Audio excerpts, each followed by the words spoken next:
যে পাঁচজন ছাত্র হাফেজ সভাপতি হয়ে পাকে দেশবন্ধ গ্রহণ করবা তোমরা স্টেজে উপস্থিত হও। আমি নাম বলতেছি একজন একজন করে।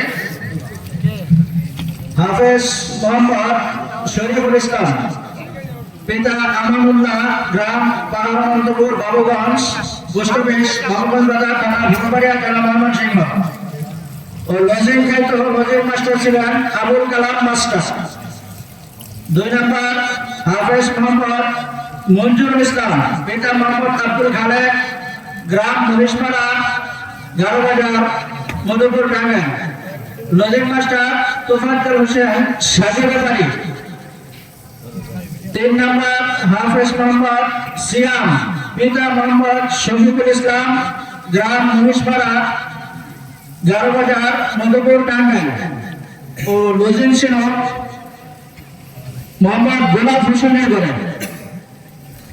4 নম্বর হাফেজ মোহাম্মদ মাহফুজ, পিতা আকরাম হোসেন, গ্রাম বাগদা পূর্বপাড়া, পোস্ট বাগদা, থানা ভুলবাড়িয়া, জেলা ময়মনসিংহ।